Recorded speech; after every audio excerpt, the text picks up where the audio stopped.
أعوذ بالله من الشيطان الرجيم. بسم الله الرحمن الرحيم. لن تنالوا البر حتى تنفقوا مما تحبون وما تنفقوا من شيء فإن الله به عليم.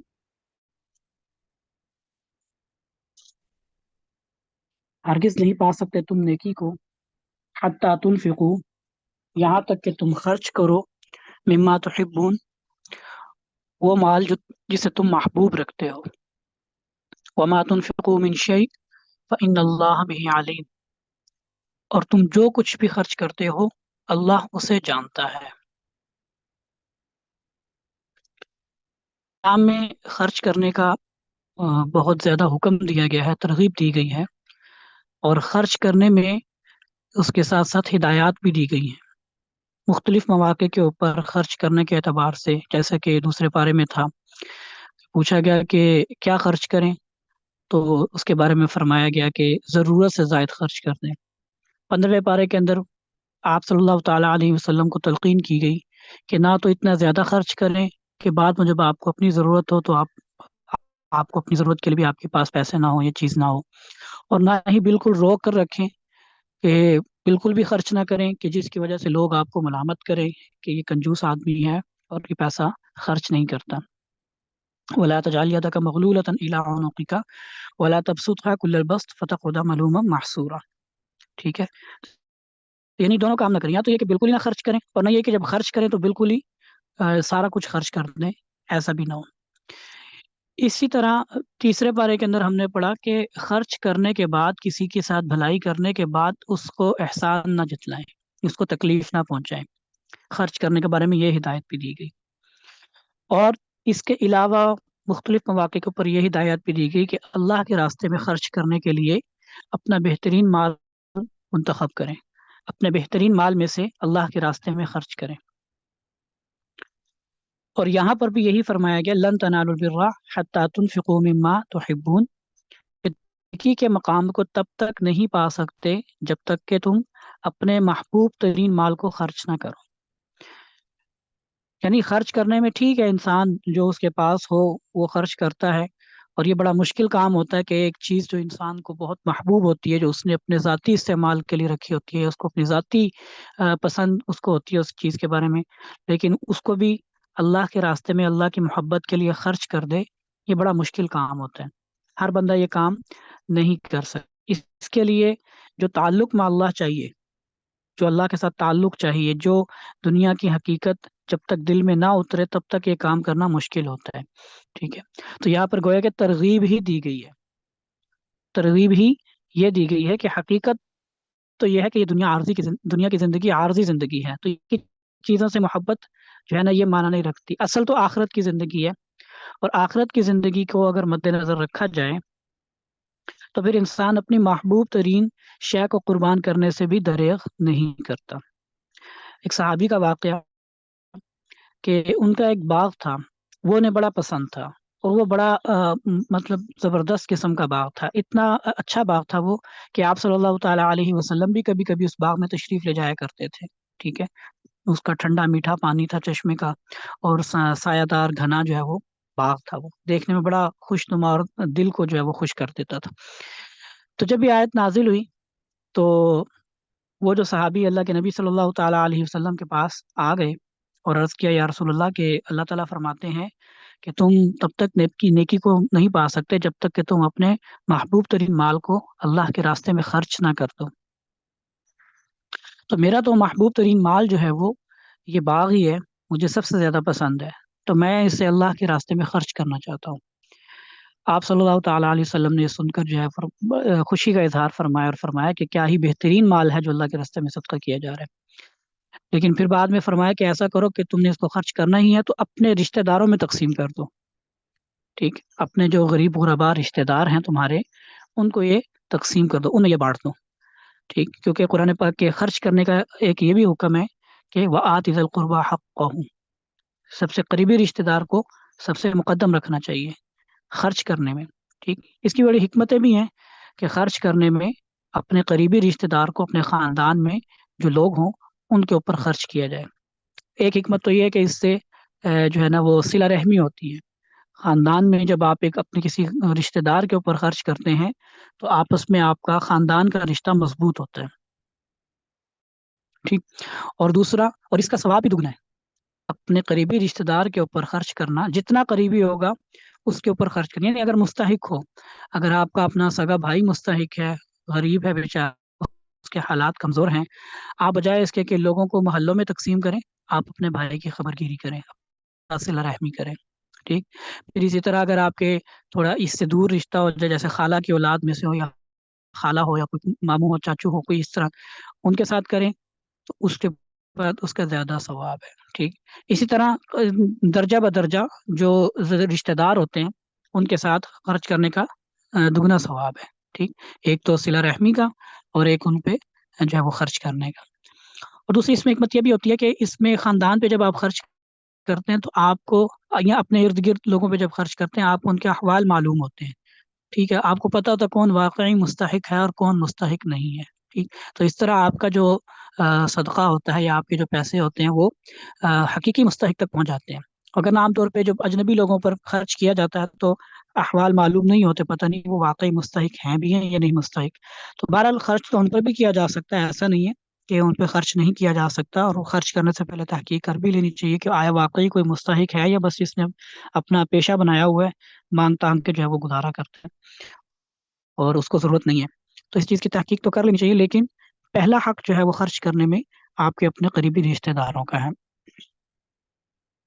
تو اسی لیے اس میں اس کا دگنا اجر رکھا گیا. ہوتا یہ ہے کہ ہمارے یہاں پہ لوگ دوسروں پہ خرچ کرنے کے اوپر جو ہے وہ بڑا دریا دلی سے خرچ کرتے ہیں،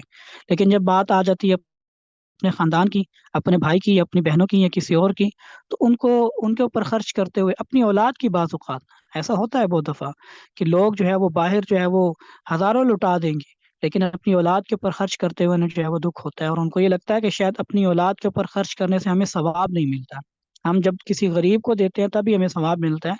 یا اپنی اولاد پر اگر خرچ کریں یا اپنے قریبی رشتہ داروں پر اگر خرچ کریں تو اس کا ہمیں ثواب نہیں ملتا. ایسا نہیں ہے، بلکہ اپنے قریبی رشتہ داروں پر جو مستحق ان پہ خرچ کرنے کا دگنا ثواب ملتا ہے، ایک تو صلہ رحمی کا اور ایک خرچ کرنے کا. تو اس لیے اللہ کے نبی صلی اللہ تعالیٰ علیہ وسلم نے فرمایا کہ یہ جو مال ہے اسے تم اپنے رشتہ داروں میں تقسیم کر دو. تو یہ صحابہ کرام کا جذبہ تھا کہ جب آیت نازل ہوئی تو اپنا پسندیدہ ترین مال، یعنی آج کل کی زبان میں اس کو اگر ہم، کیونکہ اس زمانے میں جو مدینہ کے اندر جو لوگ تھے، باغ جو ہوتے تھے ان کی ذریعہ آمدن ہوتا تھا. ٹھیک ہے. ہر سال باغ کے جو ہے وہ کھجوریں وغیرہ جو لگتی تھیں یا جو بھی اس میں پھل وغیرہ ہوتے تھے، تو وہ اس کی جو ہے وہ ایک بہت بڑی آمدنی ہوتی تھی. ٹھیک. اور اکثر مدینہ کے اندر کھیتی باڑی کا کام کیا جاتا تھا، باغبانی تھی یا کھیتی باڑی تھی، اور یہی لوگوں کا ذریعہ آمدن تھا. تو انہوں نے اپنا محبوب ترین باغ جو ہے وہ اللہ کے راستے میں خرچ کر دیا. اگر آج کی زبان میں اس کو بیان کیا جائے تو یوں کہا جا سکتا ہے کہ انہوں نے اپنی فیکٹری کو جو ہے نا وہ سارے کو بیچ کے اللہ کے راستے میں خرچ کر دیا. تو یہ بہت مشکل کام ہے اور ہر بندے کو کرنا بھی نہیں چاہیے، علماء اس کا مشورہ بھی نہیں دیتے، لیکن کم از کم دل میں اس چیز کا احساس ضرور ہونا چاہیے. اور احساس تبھی پیدا ہو سکتا ہے جب انسان کے دل میں دنیا کی محبت ختم ہو جائے اور وہ سارا اس کا مطمع نظر آخرت کی زندگی بن جائے، اور آخرت اس کے لیے جو ہے وہ بالکل ایک عین حقیقت بن جائے. یعنی اس کو پختہ یقین ہو چکے. ہم تو بس زبان ہے، زبان سے الفاظ ادا ہوتے ہیں کہ مرنا ہے، مرنے کے بعد اللہ کے سامنے پیش ہونا ہے، لیکن یہ بات ہمارے دل پر جو ہے نا وہ اس طرح سے ثبت نہیں ہے جس طرح صحابہ کے دل میں تھی. تو بہرحال ایمان کا یہ درجہ مطلوب ہے اور اس کی طرف بڑھنے کی کوشش کرنی چاہیے. ٹھیک ہے. اگرچہ نہیں ہو سکتا یا نہیں ہوتا تو دل سے اللہ تعالیٰ سے مطلب کوشش تو کرنی چاہیے جتنا ہو سکے، کیونکہ جب ہم اس چیز کو مد نظر رکھیں گے نا تو ہم اس سے کم تر نیکی کرنے پر بھی آمادہ ہو سکیں گے. اور اگر ہم نے اس چیز کو کبھی سوچا ہی نہیں، اس کی طرف کبھی دھیان ہی نہیں دیں گے، تو پھر ہم چھوٹی سے چھوٹی نیکی بھی نہیں کر سکیں گے. تو اسی لیے نیکی کے معاملے میں جب ہم بڑا ہدف اپنے سامنے رکھیں گے تو بڑا ہدف نہ بھی کر پائے تو پھر انشاءاللہ اس سے چھوٹا تو کر ہی لیں گے. تو فرمایا لن تنالوا البر حتى تنفقوا مما تحبون، تم نیکی کو ہرگز نہیں پا سکتے یہاں تک کہ تم وہ مال خرچ کرو جو تم محبوب رکھتے ہو. وما تنفقوا من شيء فإن الله به عليم، اور جو کچھ بھی تم خرچ کرتے ہو اللہ اسے خوب جانتا ہے. یعنی خوب جانتا ہے مطلب کہ اللہ کو سب معلوم ہے کس نے کیا خرچ کیا، کس نیت سے خرچ کیا، کس مقصد سے خرچ کیا، سب کچھ اللہ تعالیٰ کو معلوم ہے، اور آخرت میں پھر اسی کے مطابق اس کو اس کا صلہ ملے گا، جس نیت سے، جس مقصد سے، اور جتنا اس نے خرچ کیا ہوگا۔ كل الطعام كان حلا لبني إسرائيل إلا ما حرم إسرائيل على نفسه من قبل أن تنزل التوراة قل فأتوا بالتوراة فاتلوها إن كنتم صادقين۔ سارے کھانے کا حلا لبنی اسرائیل، بنی اسرائیل کے لیے حلال تھے، الا ما حرم اسرائیل علی نفسه، ہاں مگر وہ کھانا جو حضرت یعقوب اسرائیل یعنی حضرت یعقوب علیہ السلام نے علی نفسه اپنے اوپر حرام کر لیا تھا، من قبل ان تنزل التوراۃ، تورات کے نازل ہونے سے پہلے۔ قل فأتوا بالتوراۃ، آپ ان سے کہہ دیجئے کہ لے آؤ تورات، فتلوها، اور پھر اسے پڑھو، ان کنتم صادقین، اگر تم سچے ہو۔ ان آیات میں اور اس سے اگلی آیات میں جب پیچھے بات گزری کہ مسلمان جو ہیں وہ ملت ابراہیمی پر ہیں، اور یہ نبی ہیں یعنی حضرت محمد صلی اللہ تعالی علیہ وسلم، اور مسلمان یہ اس بات کے زیادہ حقدار ہیں کہ وہ یہ دعویٰ کریں کہ ہم ملت ابراہیمی پر ہیں، تو یہود نے اس پر اعتراض کیا کہ آپ لوگ ملت ابراہیمی پر کیسے ہو سکتے ہیں، حالانکہ دین موسوی کے اندر، شریعت موسوی کے اندر اونٹ کا گوشت حرام ہے، جبکہ آپ لوگ اونٹ کا گوشت کھاتے ہیں۔ ٹھیک، تو اور جو موسوی شریعت ہے وہ ملت ابراہیمی پر ہے، حضرت موسیٰ علیہ السلام دین ابراہیمی پر تھے، اور ان کی شریعت میں جو ہے وہ اونٹ جو ہے ان کا گوشت حرام تھا، تو لہٰذا آپ لوگ ملت ابراہیمی پر کیسے ہو سکتے ہیں جبکہ آپ شریعت موسوی سے انحراف کرتے ہیں، آپ اس کے حکم کو نہیں مانتے۔ ایک اعتراض تو یہ تھا۔ دوسرا اعتراض یہ تھا کہ آپ لوگ ملت ابراہیمی پر کیسے ہو سکتے ہیں جبکہ بیت اللہ جو ہے آپ اس کو کعبہ بناتے ہیں اور اس کی طرف قبلہ بناتے ہیں، اس کو اس کی طرف منہ کر کے نماز پڑھتے ہیں، حالانکہ جو یہود تھے اور جو عیسائی تھے، جتنے بھی ہیں جو تورات پر ماننے والے ہیں، تورات پر یقین رکھنے والے ہیں، وہ سارے کے سارے بیت المقدس یعنی مسجد اقصی کو اپنا قبلہ مانتے ہیں، اور وہ سارے دین ابراہیمی پر تھے، اور اللہ نے ان کو یہی حکم دیا تھا کہ مسجد اقصی کی طرف منہ کر کے نماز پڑھنی ہے اور اس کو اپنا قبلہ بنانا ہے۔ تو جس اللہ نے ابراہیم علیہ السلام کی اولاد کو وہ قبلہ بنایا، اس کا وہ قبلہ بنایا، تو پھر آپ لوگ اس قبلے سے انحراف کر کے آپ دین ابراہیمی پر کیسے ہو سکتے ہیں؟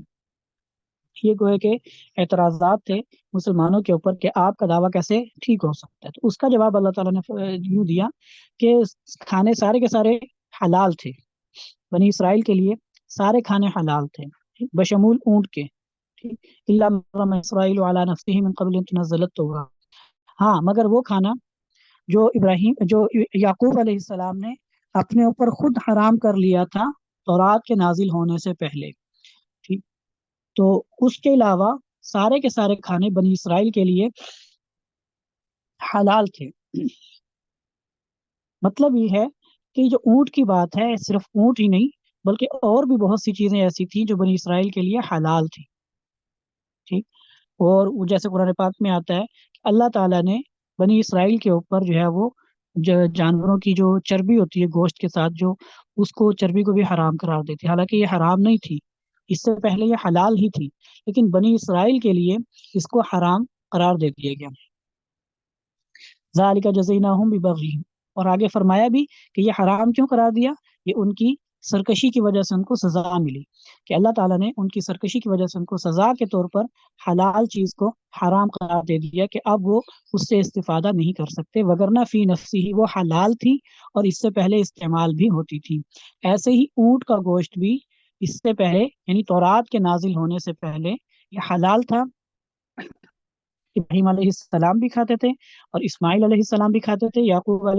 اسحاق علیہ السلام بھی کھاتے تھے، اور یعقوب علیہ السلام کی شریعت میں یا ان کے اس میں بھی یہ حلال ہی تھا، ہاں مگر انہوں نے نظر مان لی تھی، نظر ماننے کی وجہ سے وہ بیمار ہو گئے تھے، انہوں نے کہا اگر اللہ تعالیٰ مجھے شفا عطا فرمائے تو میں اپنی سب سے جو مرغوب غذا ہے، پسندیدہ غذا ہے، میں اس کو کھانا چھوڑ دوں گا، اور ان کو سب سے پسندیدہ غذا جو تھی وہ اونٹ تھی، تو اس لیے انہوں نے اونٹ کھانا چھوڑ دیا، اس لیے نہیں کہ وہ حرام تھا بلکہ اس لیے کیونکہ انہوں نے یہ نظر مانی تھی کہ میں اپنے پسندیدہ کھانے کو چھوڑ دوں گا، تو اس لیے انہوں نے تو اپنے اوپر اس وجہ سے حرام کر دیا تھا، وگرنہ تورات کے نازل ہونے سے پہلے یہ چیزیں حرام نہیں تھی۔ لہٰذا یہ اعتراض کرنا کہ جی مسلمان اونٹ کا گوشت کیوں کھاتے ہیں جبکہ یہ شریعت موسوی میں حرام ہے؟ تو اللہ تعالیٰ نے فرما دیا کہ بالکل شریعت موسوی میں یہ حرام تھا، اور یہ اس لیے تھا ذالک جزیناہم ببغیہم، یہ بنی اسرائیل کی سرکشی کی وجہ سے ان کو سزا ملی تھی، وگرنہ اونٹ فی نفسہ ہی نہ تو حرام ہے اور نہ ہی یہ دین ابراہیمی میں حرام تھا، بلکہ یہ کھایا جاتا تھا۔ ہاں، اسرائیل علیہ السلام یعنی یعقوب علیہ السلام کا جہاں تک بات ہے تو وہ انہوں نے نظر کی وجہ سے اس کو کھانا ترک کیا تھا، اس وجہ سے ترک نہیں کیا تھا کہ وہ حرام ہے۔ لہٰذا یہ کہنا کہ یہ جو ہے وہ مسلمان چونکہ اونٹ کا گوشت کھاتے ہیں، یہ اس لیے ملت ابراہیمی پر نہیں ہو سکتا، یہ بات غلط ہے۔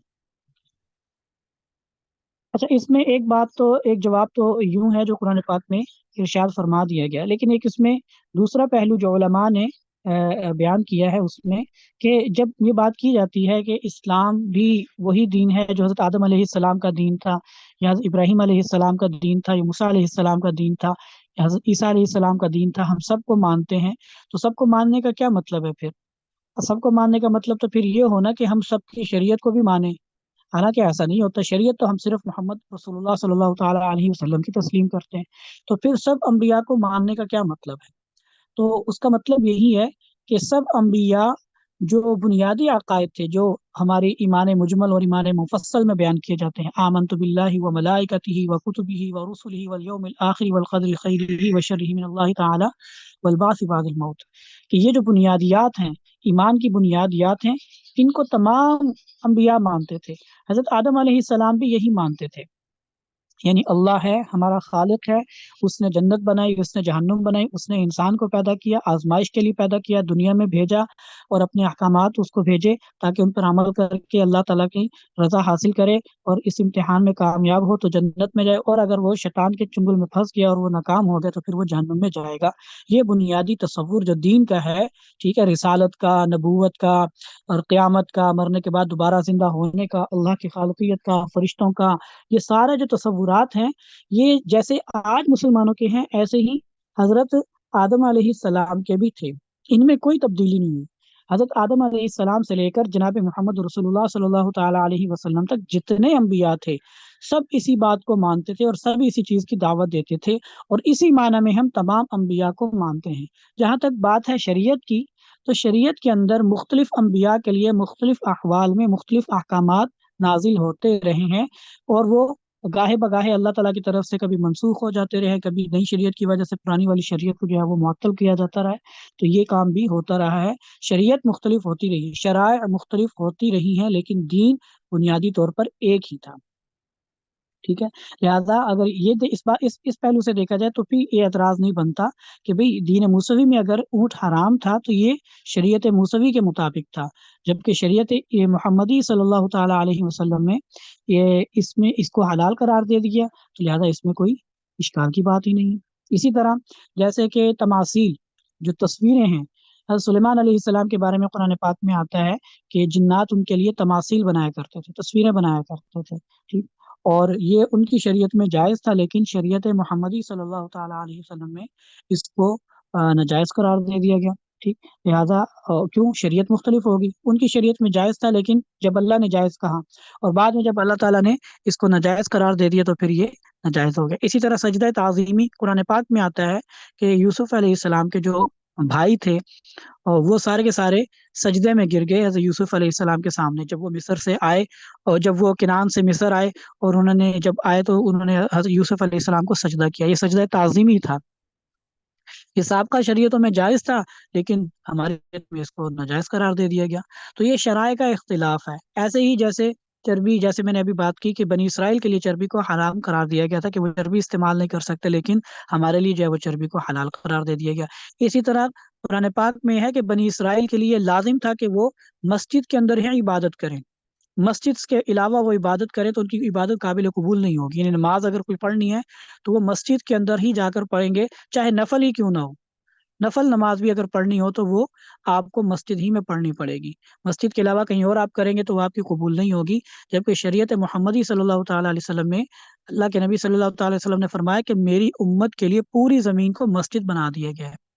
ٹھیک ہے۔ لہٰذا مسجد میں نماز پڑھیں تب بھی قبول ہو جائے گی، مسجد سے باہر کہیں اور جماعت سے نماز پڑھ لیں تب بھی قبول ہو جائے گی، گھر میں پڑھیں گھر میں بھی قبول ہو جائے گی، لیکن گھر میں نفل نماز قبول ہوگی۔ اگر جماعت کو ترک کرنے کی مرد حضرات عادت بنا لیں گے تو اس کے اوپر وعید ہے۔ ٹھیک ہے، لیکن نماز بہرحال ہو جائے گی۔ ان کے لیے لازمی نہیں ہے کہ ہر ہر نماز کو وہ مسجد میں جا کر ہی پڑھے، یا اگر راستے میں کہیں مسافر ہوں، جیسے عام طور پر ہوتا ہے، سفر کرتے ہیں کسی جگہ پہ اسٹے کرنا ہو، وہاں پہ مسجد نہ بھی ہو، تو بس وہیں پہ جگہ پہ مصلی بچھا کے، کپڑا بچھا کے اس کے اوپر کھڑے ہو کے نماز پڑھ لیتے ہیں۔ زمین پہ کہیں پہ بھی ہم نماز پڑھ لیں تو ہماری نماز قبول ہو جاتی ہے، جبکہ سابقہ شریعت میں ایسا نہیں تھا، ان کے لیے مسجد کے اندر ہی نماز پڑھنا لازم تھا۔ اسی طرح پہلی شریعتوں کے اندر غنیمت جو تھی، مال غنیمت جو ہوتا تھا جہاد کے ذریعے سے جو حاصل ہوتا تھا، وہ کوئی استعمال نہیں کر سکتا تھا، وہ کسی کے لیے استعمال کرنا جائز نہیں ہوتا تھا، لیکن شریعت محمدیہ میں اس کو بھی مسلمانوں کے لیے یا غازیوں کے لیے حلال قرار دے دیا گیا۔ تو یہ شرائع کا اختلاف ہے، اور شرائع کا یہ اختلاف رہا ہے، اس میں کوئی اختلاف نہیں ہے۔ اس میں یقینی بات ہے کہ تمام انبیاء کی مختلف اعمال، مختلف احوال میں، مختلف ادوار میں مختلف احکامات ہوا کرتے تھے، لیکن اس سے دین میں کوئی فرق نہیں پڑتا۔ وہ جو میں نے شروع میں بتایا تھا نا، دین کا تصور کہ اللہ ہے، اللہ نے کائنات کو پیدا کیا، انسانوں کو پیدا کیا، فرشتوں کو پیدا کیا، انسان کو پیدا کرنے کا مقصد اس کی آزمائش ہے، آزمائش کے لیے دنیا میں بھیجا، دنیا میں پھر ہدایت بھی بھیجی، زندگی کیسے گزارنی ہے۔ اب جو اس ہدایت کے مطابق زندگی گزارے گا وہ جنت میں جائے گا، جو نہیں گزارے گا وہ جہنم میں جائے گا۔ یہ دین ہے، یہ بنیاد ہے، اور یہ تمام مذاہب میں آج بھی مشترکہ ہے۔ عیسائیت میں، یہودیت میں آج بھی یہ بات مشترکہ ہے۔ ہاں، باقی پھر ان میں چونکہ خدا کے تصور میں عیسائیوں نے حضرت عیسیٰ علیہ السلام کی جو ہے ابنیت کو بھی داخل کر دیا، اور یہود نے جو ہے رستہ ان کو جو ہدایت دی گئی تھی اس کو جو ہے وہ انہوں نے پامال کر دیا۔ تو یہ ثانوی اس کے دوسرے درجے کی یا دوسرے مرحلے کی ان کے خرابیاں ہیں، ان کی گمراہیاں ہیں، لیکن بنیادی جو تصور ہے وہ آج بھی ان کا وہی ہے۔ اللہ کو وہ خالق مانتے ہیں، جنت جہنم کو مانتے ہیں، فرشتوں کو مانتے ہیں، انسان کی آزمائش کو مانتے ہیں، اور اس کو بھی مانتے ہیں کہ اللہ نے انسانوں کی آزمائش کے لیے، رہنمائی کے لیے انبیاء کو بھیجا، اور انبیاء کی اتباع کر کے ہی بندہ آخرت میں کامیاب ہو سکتا ہے، پھر آگے جا کے ان میں اختلاف ہو جاتا ہے۔ تو بہرحال اس میں گویا کہ انہوں نے اعتراض یہ کیا تھا کہ بنی اسرائیل کے لیے جو ہے جو بنی اسرائیل جو مسلمان یہ دعویٰ کرتے ہیں کہ ہم ملت ابراہیمی پر ہیں، تو ہم کیسے مان لیں کہ ملت ابراہیمی پر ہیں، جبکہ یہ اونٹ کا گوشت بھی کھاتے ہیں، حالانکہ اونٹ کا گوشت تورات کے اندر جو ہے وہ حرام قرار دیا گیا ہے۔ تو اللہ تعالیٰ نے فرمایا کہ یہ تو تورات کے اندر قرار دیا گیا ہے، تورات سے پہلے تو یہ حلال ہی تھا، بنی اسرائیل کے لیے یہ سارا حلال ہی تھا اور وہ کھاتے تھے۔ ہاں، لیکن جب موسیٰ علیہ السلام کیونکہ موسیٰ علیہ السلام کے اوپر تورات نازل ہوئی، اور تورات میں اور حضرت ابراہیم علیہ السلام کے زمانے میں کے درمیان کافی زیادہ فرق ہے۔ ابراہیم علیہ السلام کے بیٹے اسحاق، اسحاق کے بیٹے یعقوب، یعقوب کے بیٹے یوسف، یوسف علیہ السلام مصر گئے تھے، مصر میں آباد ہوئے تھے، مصر میں جو ہے وہ انہوں نے اپنے پھر بھائیوں کو بھی بلا لیا تھا۔ پھر یہی جو بنی اسرائیل تھے، کیونکہ یعقوب علیہ السلام کا نام اسرائیل تھا، اور ان کے جو 12 بیٹے تھے ان کو بنی اسرائیل کہا جاتا تھا، اور یہ 12 بیٹے جب یہاں پہ آباد ہو گئے تو ان کا خاندان، ان کی آبادی یہیں پر پھیلی پھولی بڑی، اور اس کے بعد پھر ان کو بنی اسرائیل کہا جانے لگا۔ تو اس وقت تک یہ اونٹ کا گوشت حرام نہیں تھا، اور یہ سب کچھ ان کے لیے حلال تھا۔ پھر عرصے کے بعد جا کر جب یوسف علیہ السلام کا انتقال ہو گیا، اور جو بنی اسرائیل تھے یہ مقامی نہیں تھے، یہ باہر سے آئے تھے، تو مقامی لوگوں نے ان کو عزت نہ دی اور ان کو دبا کر رکھا۔ پھر جو ہے بادشاہت پر جو دوسرے لوگوں کا قبضہ ہو گیا، انہوں نے بنی اسرائیل کو اپنا غلام بنا لیا، ان سے جو ہے وہ بیگار لیتے تھے اور ان کو غلام بنا کر رکھتے تھے، ان کی زندگی جو ہے وہ اجیرن کر رکھی تھی۔ پھر اللہ تعالیٰ نے حضرت موسیٰ علیہ السلام کو مبعوث فرمایا، اور ان کو جو ہے وہ اس لیے بھیجا تاکہ وہ فرعون کے ظلم سے بنی اسرائیل کو نجات دلائیں، ٹھیک۔ اور پھر اس کے بعد جا کے حضرت موسیٰ علیہ السلام کے جب فرعون غرق ہو گیا، یہ سارا عرصہ تبلیغ کا، یہ میں صرف اجمالی بتا رہا ہوں، تو یہ سارا عرصہ تبلیغ کا گزرا، اس کے بعد پھر جا کر جب فرعون کے چنگل سے آزادی ملی، اس کے بعد جا کر تورات نازل ہوئی، اور پھر تورات میں تب جا کر یہ احکام نازل ہوئے کہ اونٹ کا گوشت حرام ہے۔ تو ابراہیم علیہ السلام کے زمانے میں اور حضرت موسیٰ علیہ السلام کے زمانے میں کتنا زیادہ فرق بنتا ہے۔ تو یہ فرمایا کہ بنی اسرائیل کے لیے تو یہ حلال تھے، تورات کے نازل ہونے سے پہلے یہ سب چیزیں حلال تھیں، لہٰذا یہ نہیں کہا جا سکتا کہ مسلمان اگر اونٹ کا گوشت کھاتے ہیں تو یہ ملت ابراہیمی پر نہیں ہے۔ اسی طرح دوسرا اعتراض جیسے میں نے عرض کیا کہ ان کا یہ تھا کہ یہ ملت ابراہیمی پر کیسے ہو سکتے ہیں، جبکہ بنی اسرائیل جو ہیں وہ بیت المقدس کو اپنا قبلہ مانتے ہیں اور یہ بیت اللہ کو اپنا قبلہ مانتے ہیں۔ تو اس کا جواب اللہ تعالیٰ نے یوں دیا، ان اول بیت وضع للناس للذی ببکہ، بے شک پہلا گھر وضع للناس جو لوگوں کے لیے بنایا گیا تھا وہ مکہ میں تھا، مبارکن جو بابرکت تھا، وہدن للعالمین جو بابرکت ہے، وہدن للعالمین اور سارے جہانوں کے لیے ہدایت کا باعث ہے، ہدایت کا ذریعہ ہے۔ فیہ آیات بینات مقام ابراہیم، اس میں واضح نشانیاں ہیں اور مقام ابراہیم بھی ہے۔ ومن دخلہ کان آمنا، اور جو کوئی اس میں داخل ہو جاتا ہے تو وہ مامون ہو جاتا ہے، اس کو امن حاصل ہو جاتا ہے۔ وللہ علی الناس حج البیت من استطاع الیہ سبیلا، من استطاع الیہ سبیلا، اور جو اس بیت اللہ تک پہنچنے کی استطاعت رکھتا ہے، علی علی الناس حج، تو لوگوں پر بیت اللہ کا حج کرنا فرض ہے۔ للہ، اللہ کے واسطے، اللہ کے لیے بیت اللہ کا حج کرنا، بیت اللہ کا حج کرنا یہ لوگوں پر فرض ہے۔ کن پر؟ من استطاع الیہ سبیلا، جو اس بیت اللہ تک پہنچنے کی استطاعت رکھتے ہیں، طاقت رکھتے ہیں۔ ومن کفر، اور جو اس بات کا انکار کرتا ہے، فإن اللہ غنی عن العالمین، تو اللہ تعالیٰ سارے جہانوں سے بے نیاز ہے، اس کا انکار کرنا اللہ کو کوئی نقصان نہیں پہنچا سکتا۔ اعتراض تھا کہ جی بیت المقدس کو کیوں چھوڑ دیا؟ اگر ملت ابراہیمی پر تھے تو بیت المقدس کو اپنا قبلہ بناتے، تو اللہ تعالیٰ نے اس کا جواب یوں دیا کہ بیت المقدس تو بہت بعد میں بنا ہے، پہلا جو گھر تھا جو لوگوں کے لیے بنایا گیا تھا وہ بیت اللہ ہی تھا۔ حضرت آدم علیہ السلام نے جو سب سے پہلا گھر بنایا تھا وہ بیت اللہ ہی تھا، ٹھیک۔ تو علماء نے لکھا ہے کہ طوفان نوح کے اندر اس کی جو ہے وہ بنیادیں جو ہے وہ ختم ہو گئی تھی، سارا عمارت جو ہے وہ ڈھہ گئی تھی، ختم ہو گئی تھی۔ پھر دوبارہ حضرت ابراہیم علیہ السلام نے حضرت اسماعیل علیہ السلام کے ساتھ مل کر مکہ کے اندر جب ان کو اپنے بیٹے کو چھوڑ دیا تھا، پھر اللہ کے حکم سے جب وہاں پر تشریف لے گئے تو اپنے بیٹے کے ساتھ مل کر اس کی دوبارہ تعمیر کی، اور انہی بنیادوں پر تعمیر کی جن بنیادوں پر حضرت آدم علیہ السلام نے اس کو تعمیر کیا تھا۔ قرآن پاک کے پہلے پارے کے اندر اس کی تفصیل ملتی ہے کہ اللہ تعالیٰ نے ان کو حکم دیا تھا کہ یہاں پر گھر کی تعمیر کرو، اس کو پاک صاف رکھو، اور حاجیوں کے لیے اس کی صفائی ستھرائی کا انتظام کرو۔ تو پھر حضرت ابراہیم علیہ السلام نے حضرت اسماعیل علیہ السلام کے ساتھ مل کر بیت اللہ کی تعمیر کی، ٹھیک ہے۔ اور پھر اس موقع پر ہی دعا کی تھی کہ اللہ ان میں، یعنی یہ جو اسماعیل علیہ السلام کی اولاد ہیں اور جو لوگ یہاں پر آباد ہیں، ان میں ایک ایسا رسول بھیجنا جو لوگوں کے سامنے آپ کی آیتیں پڑھ پڑھ کر سنائے، تذکیہ کرے اور جو ہے وہ حکمت کی طرح سکھائے۔ تو یہ اس موقع پر دعا کی گئی تھی۔ تو ابراہیم علیہ السلام نے وہ سب سے پہلا گھر جو لایا گیا تھا اس کو عصر نو دوبارہ تعمیر کیا تھا، اور یہ مسجد اقصی سے بھی پہلے تعمیر ہوا تھا، ٹھیک ہے۔ لہذا اگر اللہ جو ہے وہ مسلمان اس کو قبلہ بنا رہے ہیں تو وہ اپنی طرف سے نہیں بنا رہے، بلکہ یہ اللہ کی طرف سے اس کو بنایا گیا تھا، اور اس کی تعمیر بھی حضرت ابراہیم علیہ السلام ہی نے کی تھی، ٹھیک ہے۔ لہٰذا اگر وہ بیت اللہ کو بھی اپنا قبلہ بنا رہے ہیں تو یہ ملت ابراہیمی سے انحراف نہیں ہے، ٹھیک۔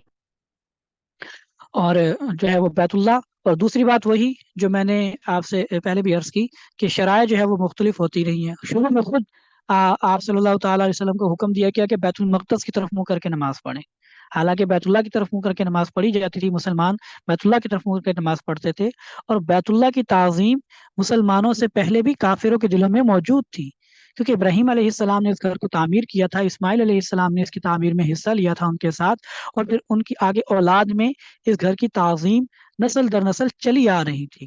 ٹھیک ہے۔ اور ان کے ہاں ٹھیک ہے بعد میں پرستی اور شرک وغیرہ اور دوسری خرافات بھی ان میں آ گئی تھی، لیکن بیت اللہ کی تعظیم ان کے دل سے نہیں نکلی تھی، وہ بدستور بیت اللہ کا جو ہے نا وہ طواف کرتے تھے، ٹھیک ہے، اور اس کی تعظیم کا خیال رکھتے تھے۔ سیرت کے اندر واقعہ لکھا ہوا ہے کہ بیت اللہ کی جو ہے عمارت بوسیدہ ہو چکی تھی، پرانی ہو چکی تھی، تو انہوں نے اس کی دوبارہ تعمیر کرنے کا ارادہ کیا، تو انہوں نے لوگوں سے کہا کہ دیکھو یہ اللہ کا گھر ہے اور اللہ تعالیٰ بڑے پاکیزہ ہیں، تو لہٰذا اس کی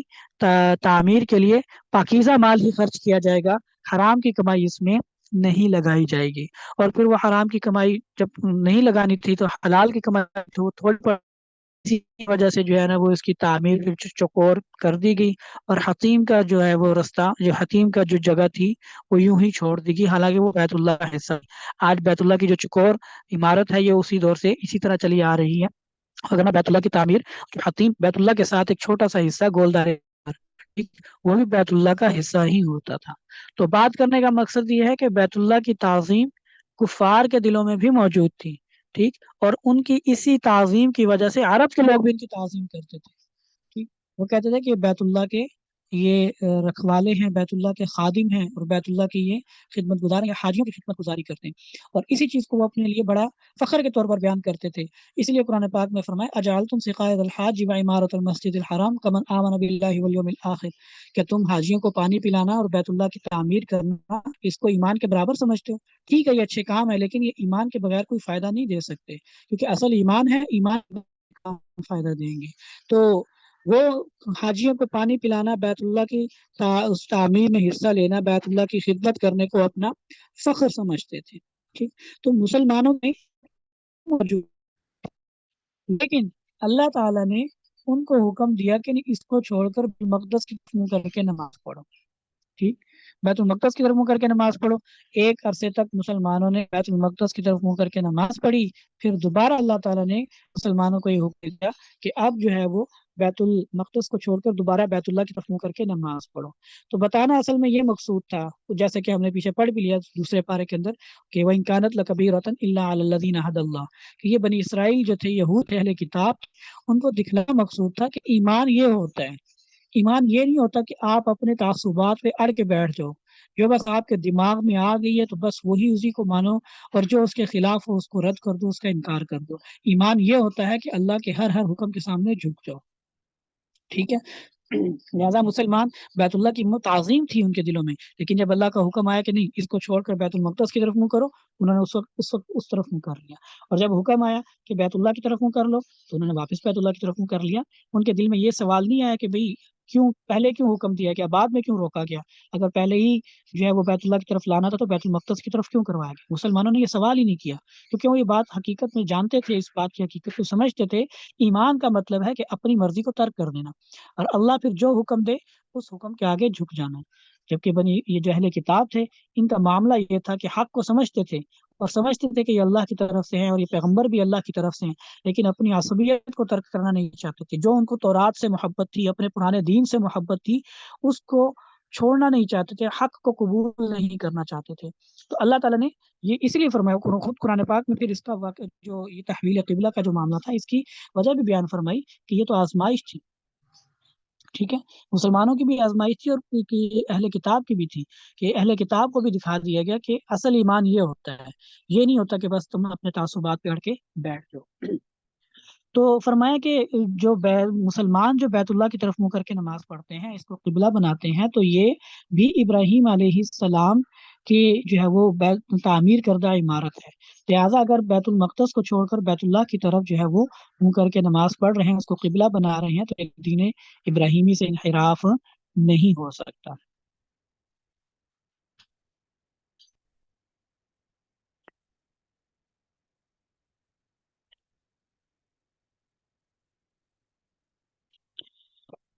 قل یا اہل الکتاب لما تصدون عن سبیل اللہ من آمن تبغونها عوجا وانتم شہداء. آپ ان سے کہہ دیجئے, اے اہل کتاب, لما تصدون عن سبیل اللہ, تو تم کیوں روکتے ہو اللہ کے راستے سے, من ان لوگوں کو, آمنا جو ایمان لانا چاہتا ہے. جو شخص اللہ پر ایمان لانا چاہتا ہے تو تم اس کو اللہ کے راستے سے کیوں روکتے ہو. تبغونہا عوجا, کہ تم اس راستے میں کجیاں تلاش کرتے ہو, ٹیڑھ پن تلاش کرتے ہو, وانتم شہداء, حالانکہ تم حقیقت حال سے واقف ہو. وما اللہ بغافل عما تعملون, اور اللہ تعالی ان کاموں سے غافل نہیں ہے جو تم کرتے ہو. یا ایھا الذین آمنوا ان تطیعوا فریقا من الذین اوتوا الکتاب, اے ایمان والو, ان تطیعوا فریقا من الذین اوتوا الکتاب, اگر تم اہل کتاب میں سے ایک گروہ کا تو مان ہوگے, یردوکم بعد ایمانکم کافرین, تو وہ تمہیں تمہارے ایمان کے بعد کفر پر لوٹا دیں گے. وکیف تکفرون, اور تم کفر کیسے کرتے ہو, حالانکہ تمہارے پر اللہ کی آیات پڑھ کر سنائی جاتی ہیں, وفیکم رسول, اور تم میں خود رسول اللہ صلی اللہ تعالیٰ علیہ وسلم بھی موجود ہیں. ومن یعتصم باللہ, اور جو اللہ کو مضبوطی سے تھام لے, فقد ہدی الی صراط مستقیم, تو اسے سیدھے راستے کی طرف ہدایت کر دی جاتی ہے. ان آیات کا پس منظر جو ہے وہ بیان یوں کیا جاتا ہے کہ مدینہ کے اندر دو قبائل تھے, ایک تھا اوس اور ایک تھا خزرج.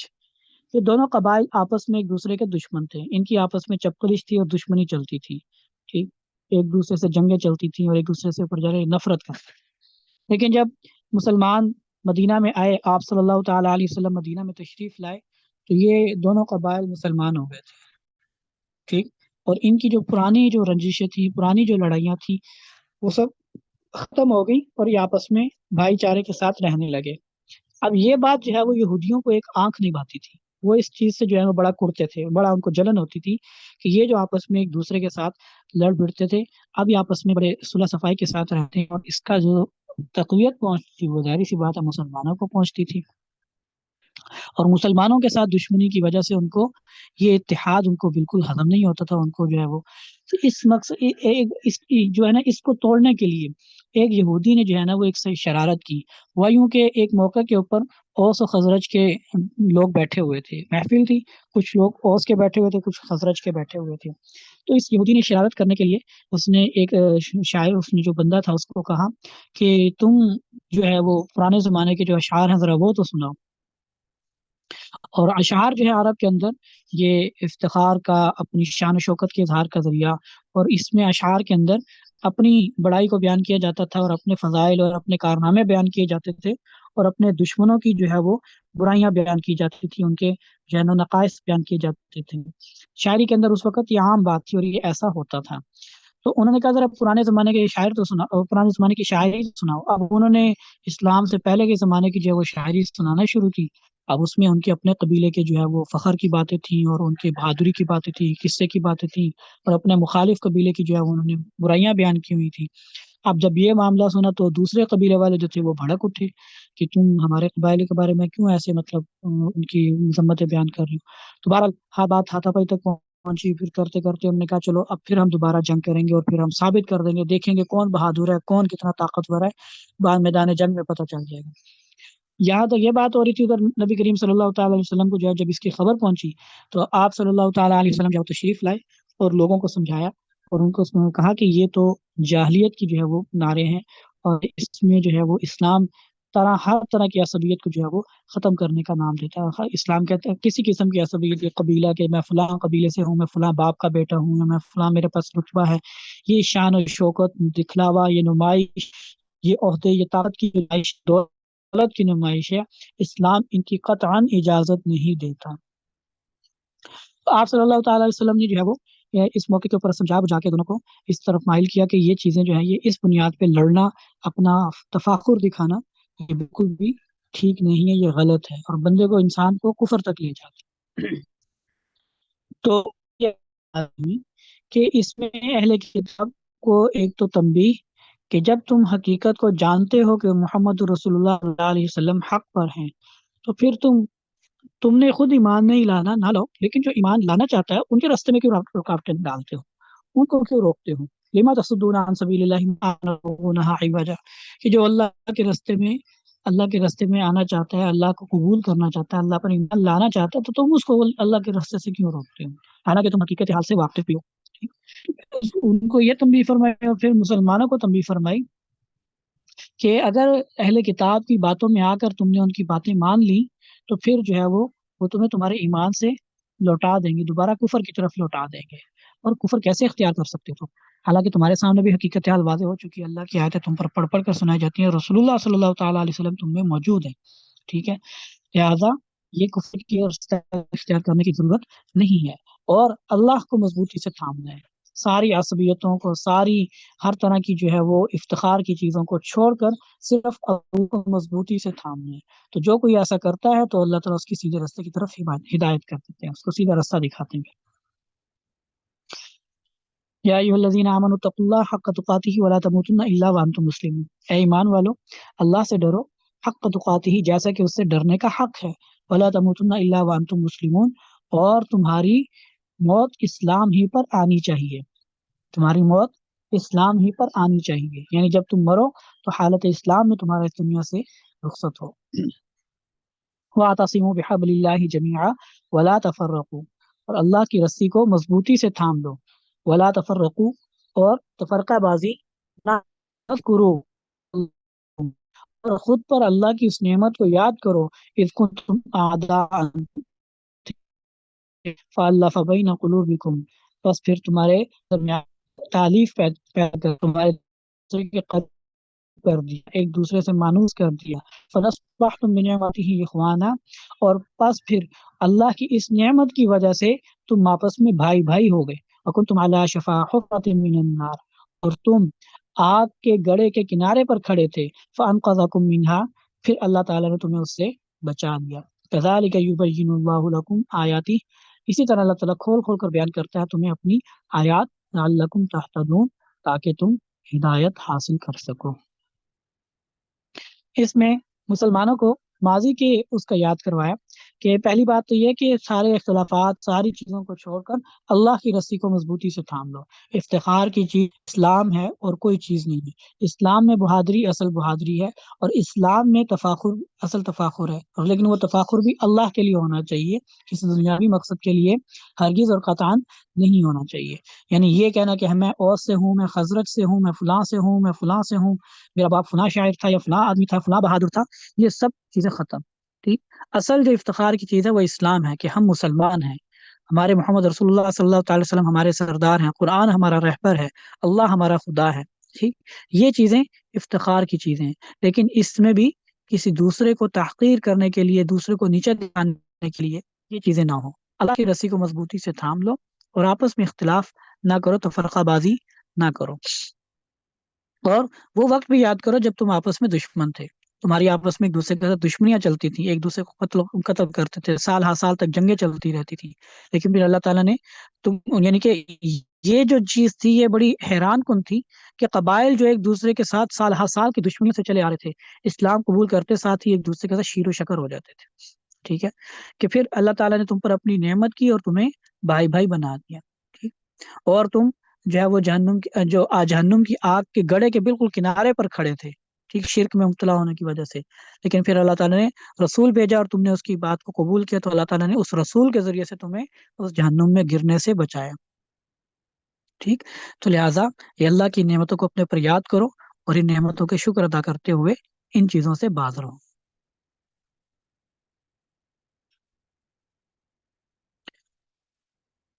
کنتم خیر امۃ اخرجت للناس تأمرون بالمعروف وتنہون عن المنکر وتؤمنون باللہ، تم بہترین امت ہو، اخرجت للناس، جو لوگوں کے لیے نکالی گئی، تأمرون بالمعروف وتنہون عن المنکر، تم نیکی کا حکم دیتے ہو، وتنہون عن المنکر، اور منکرات برائی سے روکتے ہو، وتؤمنون باللہ، اور اللہ پر ایمان رکھتے ہو، ولو آمن اہل الکتاب، اور اگر اہل کتاب بھی ایمان لے آئیں، لکان خیر لہم، تو یہ ان کے لیے زیادہ بہتر ہے، منہم المؤمنون، ان میں سے بعض تو ایمان لاتے ہیں، واکثرهم الفاسقون، لیکن زیادہ تر ان میں سے فاسق ہیں۔ اس آیت میں اللہ رب العزت نے امت محمدیہ کی تعریف بھی کی اور اس کی ذمہ داری بھی بیان کی۔ تعریف جس بنیاد پر کی وہی بنیاد اس کی ذمہ داری بھی ہے۔ ٹھیک، فرمایا کہ تم بہترین امت ہو، یعنی سابقہ امتیں بھی تھیں، تمام انبیاء کی امتیں تھیں، ان کے ماننے والے تھے، ان کے متبعین تھے، لیکن تم ان سب میں سے بہترین امت ہو۔ ٹھیک، کیوں؟ تأمرون بالمعروف وتنہون عن المنکر، تم نیکی کا حکم دیتے ہو اور برائی سے روکتے ہو، یہ تمہاری جو ہے تعریف ہے کہ تم از خود لوگوں کو نیکی کی دعوت دیتے ہو اور برائی سے روکتے ہو، اور یہی تمہارا منصب بھی ہے، یہی تمہارا کام بھی ہے کہ تم نے لوگوں کو نیکی کا حکم دینا ہے اور برائی سے روکنا ہے، اور اللہ پر ایمان رکھنا ہے، اللہ پر یقین رکھنا ہے۔ امر بالمعروف اور نہی عن المنکر یہ ایک اصطلاح ہے اسلامی، اس میں تمام کا تمام دین شامل ہے، سارے کا سارا دین اس میں معروف نیکی کو کہتے ہیں، اور نیکی جو ہے وہ اللہ پر ایمان لانے سے لے کر چھوٹے سے چھوٹا پیسہ خرچ کرنا، اس دوران جتنی کسی سے مسکرا کر ملنا، کسی سے مسکرا کر ملنا، یہ بھی نیکی ہے نا، معروف ہے یہ بھی، تو یہ ساری کی ساری اس میں شامل ہے معروف میں۔ ٹھیک، یعنی جتنی بھی معروف، جتنی بھی نیکیاں ہیں وہ ساری اس میں شامل ہیں، وتنہون عن المنکر، اور منکرات گناہ، شرک سے لے کر بدخوئی، چغلی، غیبت، یعنی جو مطلب ان میں سے جو زیادہ کم سے کم تر جو گناہ، جیسے کسی دوسرے کو اذیت دینے کے لیے راستے میں کوئی تکلیف دہ چیز بچھانا، یہ بھی گناہ ہے، یہ مطلب شرک کے مقابلے میں ذرا کم تر گناہ ہے، لیکن اس دوران میں جتنے بھی گناہ ہیں، ٹھیک، جتنے بھی بڑے سے بڑے، چھوٹے سے چھوٹے، ان دونوں کے درمیان شرک سب سے بڑا گناہ ہے، تو اس سے لے کر اس کے درمیان میں جتنے بھی گناہ ہیں یہ سارے کے سارے منکرات میں شامل ہیں. وَتَنْهَوْنَ عَنِ الْمُنْكَرِ، اور تم منکرات سے روکتے ہو. تو یہ امر بالمعروف اور نہی عن المنکر، یہ امت محمدیہ کا وصف بھی ہے اور اس کا منصب بھی ہے. اللہ کے نبی صلی اللہ تعالیٰ علیہ وسلم نے خصوصی طور پر جو ہے وہ مسلمانوں کو ہدایت کی کہ جب کوئی برائی ہو تو اس کو روکو اور لوگوں کو اچھائی کی دعوت دو. خطبہ حجۃ الوداع کے موقع کے اوپر مسلمانوں کو یہ ذمہ داری دی کہ تم نے جو باتیں سنی ہیں اب یہ اگلے والوں کو پہنچانی ہے، تم نے امر بالمعروف. ٹھیک. اور دوسری حدیث میں یوں فرمایا کہ من رأى منکم منکرا فلیغیرہ بیدہ، جو کوئی تم میں سے کوئی منکر دیکھے تو اس کو اپنے ہاتھ سے روک. فَإِن لَّمْ يَسْتَطِعْ فَبِلِسَانِهِ، اور اگر وہ ہاتھ سے روکنے کی طاقت نہیں رکھتا فَبِلِسَانِهِ،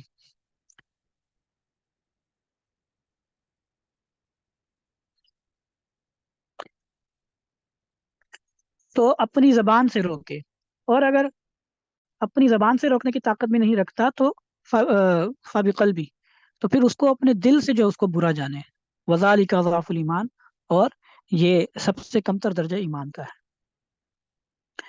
اچھا، اب روکنے میں امر بالمعروف اور نہی عن المنکر میں مختلف درجات ہیں. جیسے یہاں پہ مسلمانوں کو یہ حکم ہے، عام ہر مسلمان کو یہ حکم ہے. اس حکم سے کوئی مسلمان مستثنا نہیں ہے، کوئی بھی مسلمان مستثنا نہیں ہے. وہ یہ نہیں کہہ سکتا کہ جی میری ذمہ داری نہیں ہے، یہ میری رسپانسبلٹی نہیں ہے. ٹھیک. حکومت سے لے کے یہ حکومت کا کام ہے، حکومت کے اپنے درجے میں کام ہے، لیکن ہر انسان اس حکم کا جو ہے وہ پابند ہے کہ امر بالمعروف اور نہی عن المنکر. لیکن اس کا دائرہ کار فرق ہے. حکومت کے ذمے پوری امت مسلمہ، یعنی جہاں پر اس کا دائرہ اختیار ہے، جہاں جہاں تک مسلمانوں کے اوپر اس کی حکومت چلتی ہے، وہ پوری امت مسلمہ کا ذمہ دار ہے کہ وہ ان کو نیکی کے راستے پر چلائے اور ان کو برائی کے راستے سے روکے. یہ اس کی ذمہ داری ہے اور یہ شریعت کے اوپر ایک ذمہ داری ہے. اگر وہ اس کو پورا نہیں کرتا،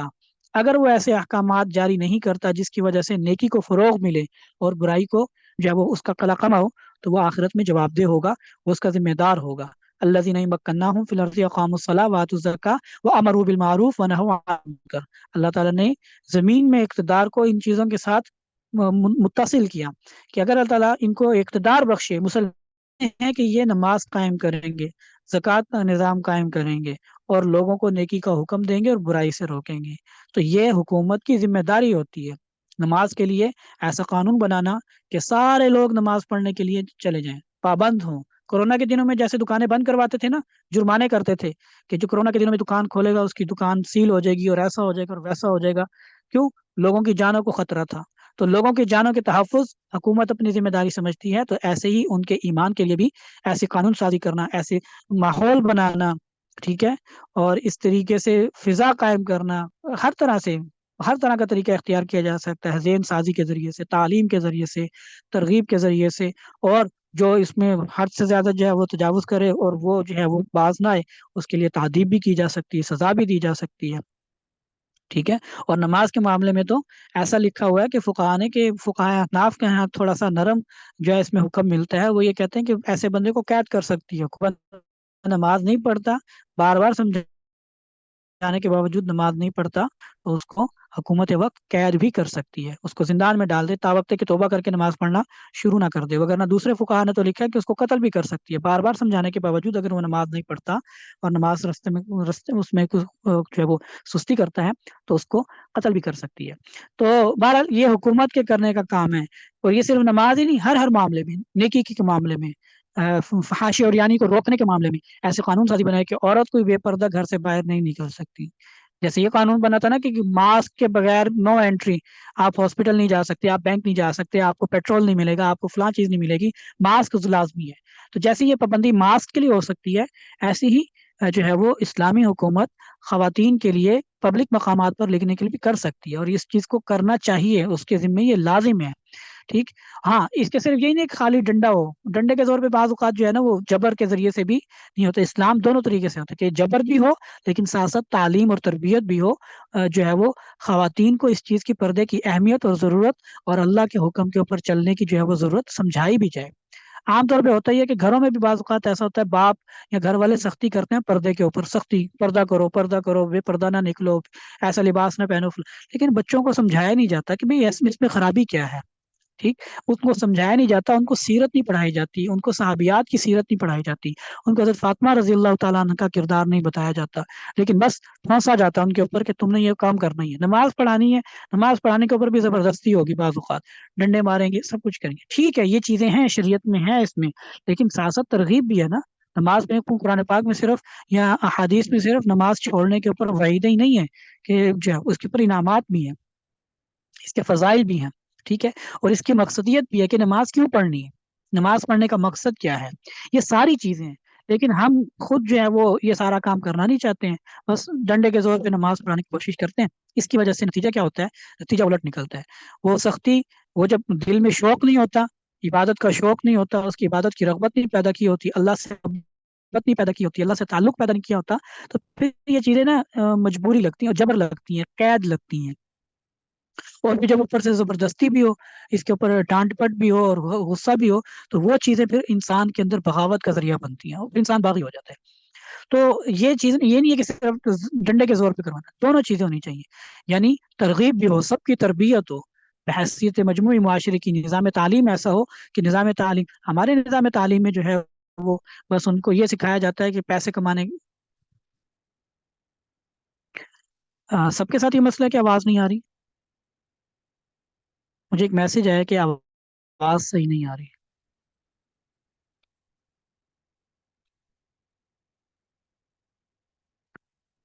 آپ کو میسج کر کے بتا سکتا ہے کہ میری آواز سب کو صحیح آ رہی ہے کہ نہیں؟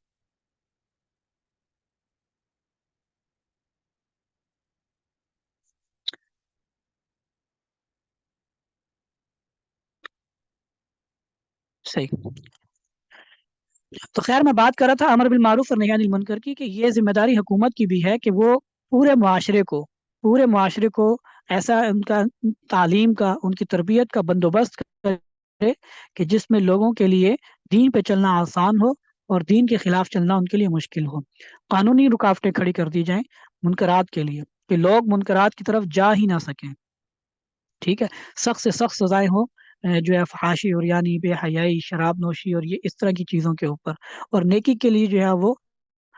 سہولتیں فراہم کی جائیں، نیکی کے لیے جب ماحول سازگار کیا جائے، دفتروں کو پابند بنایا جائے کہ نماز کے وقت میں سارے دفتر بند ہوں گے، سارے کام کاج بند ہوں گے، نماز کے وقت میں نماز ہوگی، تو یہ حکومت وقت کی ذمہ داری ہوتی ہے، اگر وہ یہ کام نہیں کرے گی تو اللہ کے ہاں جواب دہ ہوگی اور اس بات کی اس کے پوچھ ہوگی کہ تم نے یہ کام کیوں نہیں کیا۔ حکومت کے بعد اگلا درجہ آتا ہے ماں باپ کا، ماں باپ بھی اپنے دائرے میں اس بات کے پابند ہوتے ہیں، ٹھیک ہے، اپنی اولاد کے حوالے سے، باپ جو ہوتا ہے سربراہ ہوتا ہے گھر کا، ٹھیک، وہ اپنی بیوی، اپنے جو زیر کفالت اس کے چھوٹے بھائی اگر ہیں، چھوٹے بھائی جن کی وہ خرچہ وغیرہ اٹھاتا ہے، جن کو، تو وہ، اور بہن ہے وہ چھوٹے جو اس سے ہیں، تو وہ آدمی جو ہے وہ ان سب یعنی جو جو اس کے گھر میں رہتا ہے، جو گھر کا جو سربراہ ہوتا ہے، اس کے ماتحت جو جتنے لوگ اس کے پاس رہتے ہیں، گھر میں کام کرنے والے، حتیٰ کہ نوکر وغیرہ بھی جو ہوتے ہیں یا ملازم وغیرہ جو ہوتے ہیں، وہ بھی اس کی سرپرستی میں، ان کے اوپر بھی اس کا کچھ نہ کچھ اختیار چلتا ہے، تو ان کو بھی یعنی ہر ایک اعتبار سے وہ ان کو کر سکتا ہے، ان کو کرے گا پابند، اپنی اولاد کو اس کا ذمہ دار ہوگا، ان کو امر بالمعروف اور نہی عن المنکر کرے گا، ٹھیک ہے، سختی بھی کر سکتا ہے، لیکن صرف سختی کی میں نے جیسے ابھی وضاحت کی کہ صرف سختی نہیں، سختی بھی ہو، تربیت بھی ہو، دونوں چیزیں ساتھ چلیں گی، پھر جا کر جو ہے وہ اس میں ہو، اور وہ اس کا ذمہ دار ہے، ماں اپنے درجے میں، باپ اپنے درجے میں، دونوں کی یہ ذمہ داری ہے کہ اپنی اولاد کی وہ تربیت کریں، ان کو نیکی کا حکم دیں اور ان کو برائی سے روکیں، اگر اسی طرح استاد اپنے شاگردوں کی حد تک اس بات کا ذمہ دار ہے کہ ان کو امر بالمعروف اور نہی عن المنکر کرے، ٹھیک ہے، اور اسی طرح جو ہے وہ جو شیخ ہوتا ہے، جو پیر ہوتا ہے، وہ اپنے مریدوں کا ذمہ دار ہے کہ ان کو امر بالمعروف اور نہی عن المنکر کرے، اگر وہ نہیں کرے گا تو وہ اس کا ذمہ دار ہوگا، اس سے اس کی پوچھ ہوگی، الا کلکم راع وکلکم مسئول عن رعیتہ، نبی کریم صلی اللہ تعالی علیہ وسلم نے فرمایا کہ تم میں سے ہر ایک راعی ہے، ٹھیک ہے، راعی اس کو کہتے ہیں جو چرواہا ہوتا ہے، ٹھیک ہے، تشبیہ ہے یہ اصل میں، چرواہا ہوتا ہے نا، اس کے وہ بھیڑ بکریاں چراتا ہے، تو وہ بھیڑ بکریوں کا ذمہ دار ہوتا ہے، کوئی بھیڑ بکری ادھر ادھر نہ نکل جائے، کسی دوسرے کے کھیت میں نہ گھس جائے، کوئی اس کو جو ہے وہ دبوچ نہ لے، کسی بھیڑ کو کوئی بھیڑیا نہ کھا لے، کوئی اور دوسرا جانور ان کو نقصان نہ پہنچائے، تو یہ جو چرواہا ہوتا ہے وہ اس کا ذمہ دار ہوتا ہے، اس کی رسپانسبلٹی ہوتی ہے کہ وہ اس چرواہے کی، اس ریوڑ کی حفاظت کرے، تو اسی طرح اللہ کے نبی صلی اللہ تعالی علیہ وسلم نے انسان کو چرواہے سے تشبیہ دی کہ جیسے انسان جو ہے وہ چرواہا جو ہے وہ اپنی ریوڑ کا ذمہ دار ہوتا ہے، ایسے ہی ہر انسان جو ہے وہ راعی ہے اور اس سے اس کی رعایا کے بارے میں سوال ہوگا.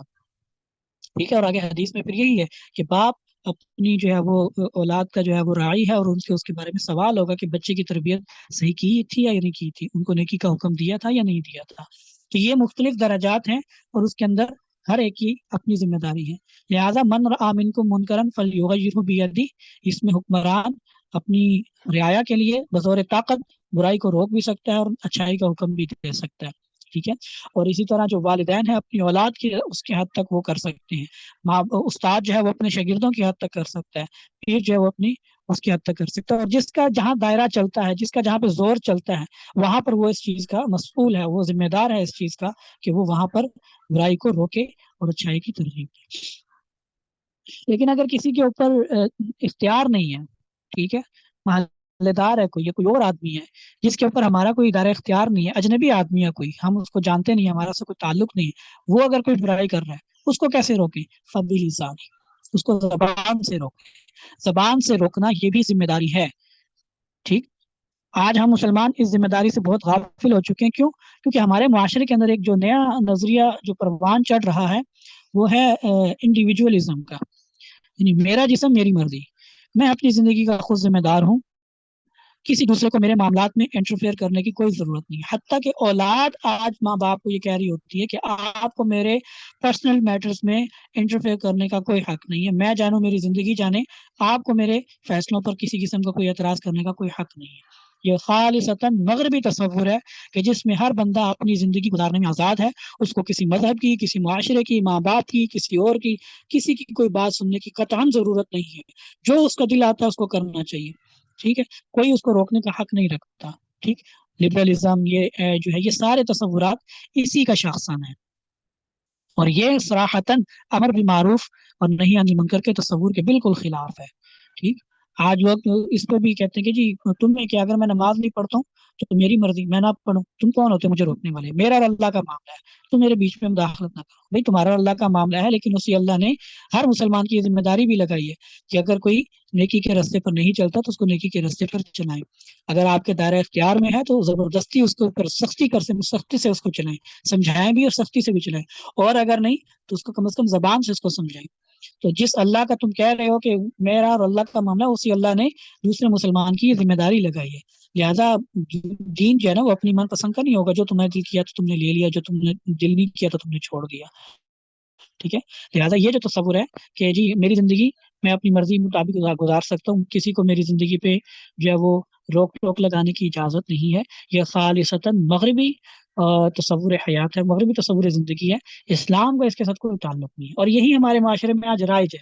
آج کسی دوسرے کو سمجھائے نا تو وہ یا تو اس کے اوپر غصہ کر جاتا ہے یا اس کا مذاق اڑانا شروع کر دیتا ہے. ٹھیک. اور تو بڑا مولوی ہے, تو بڑا حاجی نمازی ہو گیا, تو بڑا نیک ہو گیا, ہمیں پتہ تو کتنا نیک ہے. اس طرح کی باتیں کر کے ان کی باتوں کو ہوا میں اڑا دیا جاتا ہے. اور یہاں پر یہ اس طرح یہ ان لوگوں کے ساتھ ہوتا ہے جہاں سے تھوڑا تعلق ہو, کوئی دوستی وغیرہ کا کوئی تعلق ہو, اور کوئی نیک بات کسی کو سمجھانے کی کوشش کرے, کوئی برائی سے روکے, تو اس کا مذاق اڑا کر اس کو چپ کروا دیا جاتا ہے. اور جہاں پر یہ تعلق نہ ہو تو وہاں پر جو ہے نا وہ الٹا لڑائی بن جاتی. تم ہوتے کون ہو میری زندگی میں معاملات میں انٹرفیئر کرنے والے, تمہیں کس نے حق دیا, میں جو مرضی کروں. ٹھیک. یہ ہمارے معاشرے میں سوچ پروان چڑھ رہی ہے, اور اسی سوچ کی پروان چڑھنے کی وجہ سے آج بے حیائی, فحاشی اور یعنی عام ہوتی جا رہی. کیوں؟ کیونکہ پہلے لوگ ڈرتے تھے, حتیٰ کہ کسی محلے کے کسی بڑے بزرگ سے بھی ڈرتے تھے, کیونکہ وہ حق رکھتا تھا کہ وہ دو چار چپیڑے بھی لگا سکتا تھا. یہ معاشرے نے اس کو حق دیا ہوا تھا کہ اگر کوئی چھوٹا بچہ کوئی غلط کام کر رہا ہے تو چاہے کوئی پرایا ہی کیوں نہ ہو, لیکن اگر وہ اس چیز کو دیکھتا تھا تو وہ لگا دیتا تھا, اور برا بھی نہیں مانتا تھا. وہ کہتے تھے ہاں جی بالکل ٹھیک کیا, اس کو دو اور لگانی چاہیے. گھر والے کہتے تھے آپ نے اس کو دو اور لگانی تھی, اس کی ہمت کیسے بھی یہ کام کرنے. اور آج نوبت یہ ہوگی کہ لوگوں کی سوچ یہ بن چکی ہے, ہوتا کون ہے میرے بیٹے کو ہاتھ لگانے والا, تو ہوتا کون ہے, تجھے تیری اتنی ضرورت کہ تو میرے بیٹے کو. یہ تصور جب عام ہو رہا ہے, اسی وجہ سے اولاد جو ہے, یہ لوگ جو ہیں, بچے جو ہیں وہ بے باک ہو رہے ہیں, اور بے باک ہونے کی وجہ سے اب جو ہے وہ کسی کو برائی سے روکنا اتنا مشکل ہو چکا ہوا ہے نا کہ یہ حد سے باہر ہے, سوچ سے باہر ہے یہ بات. لیکن یہ سوچ میڈیا کے ذریعے سے, ڈراموں کے ذریعے سے, فلموں کے ذریعے سے عام کی جا رہی ہے, ترویج کی جا رہی ہے, اس کی لوگوں کی اس طرح کی ذہنیت بنائی جا رہی ہے. قدم قدم پہ جو ہے وہ ڈراموں کے اندر ایسے بول لکھے جا رہے ہیں جو انسان کے جو ہے وہ سب کانشیس میں وہ بیٹھ جاتے ہیں، اور پھر عملی زندگی کے اندر ان کا اسی کے مطابق رویہ جو ہے وہ پرمان چڑھتا ہے۔ جب کوئی بات ہو تو فوراً ان کے ذہن میں یہ جملہ آتا ہے، تمہیں میرے معاملات میں انٹرفیئر کرنے کا کوئی حق نہیں ہے۔ یہ چیز جو ہے وہ میڈیا سکھا رہا ہے، ڈرامہ سکھا رہا ہے اس کو، یہ چیزیں وہ بچہ سیکھ رہا ہے، اور اس کی وجہ سے جو دیکھ دیکھ کے لوگوں کے ذہن بھی بن گئے، بڑوں کے ذہن بھی بن گئے، کہتے ہیں ہاں ٹھیک ہے، ہر بندہ اپنی زندگی اپنی جو ہے وہ طریقے کے مطابق گزارنے کا حق رکھتا ہے۔ یہ سراسر غیر اسلامی رویہ ہے، اور یہ امر بالمعروف اور نہی عن المنکر کے تصور کے بالکل خلاف ہے۔ ٹھیک ہے، کیوں؟ کیونکہ ہر اسلام ہر مسلمان کی یہ ذمہ داری لگاتا ہے کہ وہ اپنے دائرے اختیار کے اندر نیکی کا حکم دے اور برائی سے روکے، جبکہ میرا جسم میری مرضی، میں اپنی زندگی اپنی خواہش کے مطابق گزار سکتا ہوں، یہ امر بالمعروف اور نہی عن المنکر کے بالکل خلاف ہے۔ اللہ پاک ہمیں دین کی صحیح سمجھ عطا فرمائے اور اس کے مطابق عمل کرنے کی توفیق عطا فرمائے۔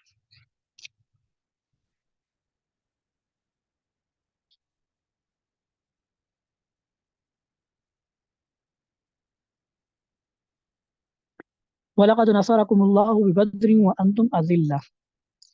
البتہ تحقیق اللہ تعالیٰ نے تمہاری میدان بدر میں بھی مدد کی، وَأَنْتُمْ أَذِلَّةٌ، اور اس وقت تم پسماندہ تھے۔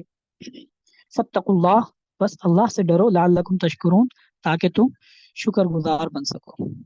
اِذْ تَقُولُ لِلْمُؤْمِنِينَ، اے نبی جی جب آپ ایمان والوں سے یہ کہہ رہے تھے، أَلَنْ يَكْفِيَكُمْ، کیا تمہارے لیے یہ بات کافی نہیں، أَنْ يُمِدَّكُمْ رَبُّكُمْ، کہ تمہاری مدد کرے تمہارا رب، بِثَلَاثَةِ آلَافٍ مِنَ الْمَلَائِكَةِ مُنزَلِينَ، ان 3,000 فرشتوں کے ساتھ جو آسمان سے اتارے جائیں گے۔ بھلا کیوں نہیں، ان تصبروا وتتقوا، اگر تم صبر کرو اور تقوی اختیار کرو، وَيَأْتُوكُم مِّن فَوْرِهِمْ هَٰذَا، اور یہ کافر تمہارے پاس فی الفور آ پہنچے، یمددکم ربکم بخمسۃ آلاف من الملائکۃ مصومین، تو اللہ تعالیٰ تمہاری 5,000 فرشتوں کے ساتھ مدد کرے گا جو نشان زدہ ہوں گے، یعنی جو نمایاں ہوں گے۔ وما جعلہ اللہ الا بشرا لکم ولتطمئن قلوبکم بھی، اور اس چیز کو اللہ تعالیٰ نے تمہارے لیے خوشخبری بنایا تاکہ تمہارا دل اس سے مطمئن ہو جائے۔ ومن نصر الا من عند اللہ، اور مدد صرف اور صرف اللہ ہی کی طرف سے ہے، العزیز الحکیم، جو غالب ہے اور حکمت والا ہے۔ یہ آیات غزوہ بدر کی طرف اشارہ کر رہی ہیں کہ غزوہ بدر میں اللہ تعالیٰ نے مسلمانوں کی مدد کے لیے 3,000 فرشتے اتارنے کا وعدہ کیا، اور جو پھر فرشتے اترے بھی۔ غزوہ بدر کے بارے میں تھوڑا سا جو ہے وہ پس منظر میں بتا دوں مختصراً، کہ مسلمان جب مکہ سے مدینہ ہجرت کر کے آ گئے، مسلمان تو پہلے سے ہی جا رہے تھے، لیکن آخر میں نبی کریم صلی اللہ تعالیٰ علیہ وسلم بھی جب مکہ سے رخصت ہو کر مدینہ آ گئے تو جو کفار کو تھے یہ بات بڑی کھل رہی تھی، کیونکہ وہ یہ سمجھ رہے تھے کہ اگر یہ مکہ میں رہ کر اسلام کی تبلیغ کر رہے تھے اور ہمارے ظلم و ستم کے باوجود جو ہے وہ اسلام کو جو ہے وہ پھیلانے کی کوشش کر رہے تھے، لوگ ان کی دعوت کو قبول کر رہے تھے، تو مدینہ کے اندر جا کر تو ان کو اپنے آوان و انصار مل گئے ہیں، مددگار مل گئے ہیں، تو وہاں پر جا کر اگر انہوں نے جو ہے وہ یہ کام شروع کر دیا تو پھر تو مطلب یہ بڑھتے ہی جائیں گے، مسلسل بڑھتے جائیں گے، تو اس لیے ان کو مسلمانوں سے بڑی جو ہے وہ دشمنی تھی، اور وہ بس اس چیز بہت غصے میں تھے کہ مسلمان جو ہے وہ مکہ کو چھوڑ کر وہاں پر چلے گئے، اور کوشش میں تھے کہ کسی طریقے سے مسلمانوں کو جو ہے نا وہ زخم پہنچائیں اور ان کو نقصان پہنچائیں، کوئی موقع ملے، کوئی ایسا بہانہ ملے کہ جس کی وجہ سے مسلمانوں کو زخم پہنچائی جائے، مسلمانوں کو جو ہے وہ سخت نقصان پہنچایا جائے اور ان کا جو ہے کام تمام کر دیا جائے۔ دوسری طرف آپ صلی اللہ تعالیٰ علیہ وسلم مدینہ میں آئے تو آپ صلی اللہ تعالیٰ علیہ وسلم اس بات کو سمجھتے تھے کہ کفار مکہ چین سے نہیں بیٹھیں گے، ان کو کوئی موقع ملا تو مسلمانوں کے خلاف جو ہے نا وہ ایک بڑا لشکر تیار کر کے آئیں گے اور پھر مسلمانوں کا یہاں سے صفایا اور خاتمہ کر دیں گے۔ اسی لیے آپ صلی اللہ تعالیٰ علیہ وسلم نے کافروں کو معاشی طور پہ نقصان پہنچانے کے لیے جو تجارتی رستہ تھا اس کے اوپر جو ہے وہ لوگوں کو متعین کر دیا، ٹھیک، کہ جو تجارت کے جو قافلے تھے جو ملک شام کی طرف جاتے تھے کفار مکہ کی، کیونکہ مکہ میں نہ تو کوئی کھیتی باڑی تھی نہ کوئی اور کام تھا، ٹھیک ہے، صرف تجارت تھی ان کی، کہ وہ ایک شہر سے سامان خریدتے تھے دوسرے شہر میں جا کے بیچ دیتے تھے اور اپنا منافع رکھ لیتے تھے، یہی ان کا کاروبار تھا، اور وہ جو تجارت کرتے تھے وہ ملک شام میں جا کے کرتے تھے، اور وہ جو ملک شام کو جو رستہ جاتا تھا وہ مدینہ کے پاس سے ہو کے جاتا تھا،